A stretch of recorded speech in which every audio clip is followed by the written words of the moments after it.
شروع کرتا ہوں اللہ تعالیٰ کے نام سے جو بڑا مہربان نہایت رحم والا ہے۔ کیا یہ نہیں جانتے کہ جو بھی اللہ کی اور اس کے رسول کی مخالفت کرے گا اس کے لیے یقیناً دوزخ کی آگ ہے جس میں وہ ہمیشہ رہنے والا ہے۔ یہ زبردست رسوائی ہے۔ منافقوں کو ہر وقت اس بات کا کھٹکا لگا رہتا ہے کہ کہیں مسلمانوں پر کوئی صورت نہ اترے جو ان کے دلوں کی باتیں انہیں بتلا دے۔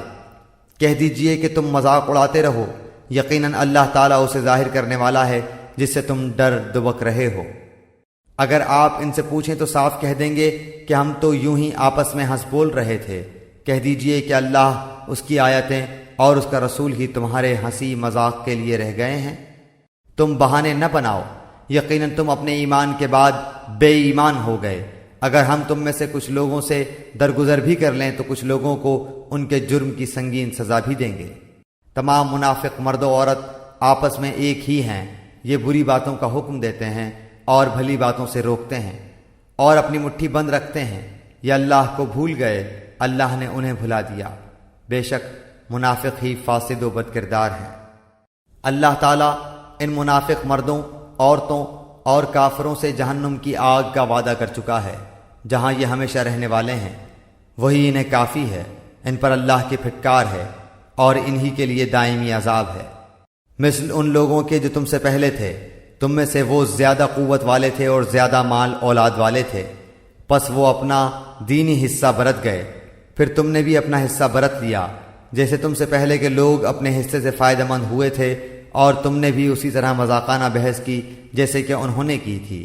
ان کے اعمال دنیا اور آخرت میں غارت ہو گئے، یہی لوگ نقصان پانے والے ہیں۔ کیا انہیں اپنے سے پہلے لوگوں کی خبریں نہیں پہنچیں؟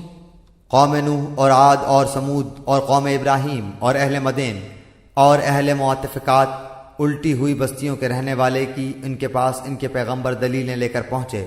اللہ ایسا نہ تھا کہ ان پر ظلم کرے، بلکہ انہوں نے خود ہی اپنے اوپر ظلم کیا۔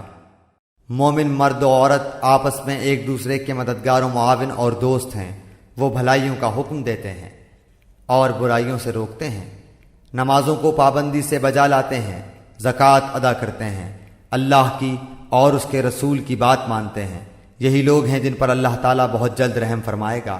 بے شک اللہ غلبے والا، حکمت والا ہے۔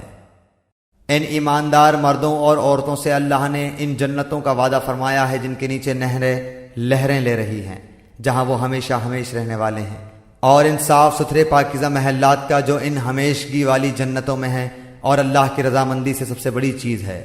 یہی زبردست کامیابی ہے۔ اے نبی، کافروں اور منافقوں سے جہاد جاری رکھو اور ان پر سخت ہو جاؤ۔ ان کی اصلی جگہ دوزخ ہے جو نہایت بدترین جگہ ہے۔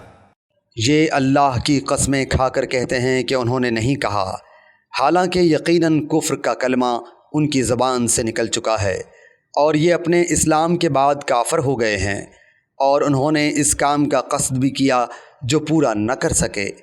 یہ صرف اسی بات کا انتقام لے رہے ہیں کہ انہیں اللہ نے اپنے فضل سے اور اس کے رسول صلی اللہ علیہ وسلم نے دولت مند کر دیا۔ اگر یہ بھی توبہ کر لیں تو یہ ان کے حق میں بہتر ہے، اور اگر منہ موڑے رہیں تو اللہ تعالیٰ انہیں دنیا و آخرت میں دردناک عذاب دے گا، اور زمین بھر میں ان کا کوئی حمایتی اور مددگار نہ کھڑا ہوگا۔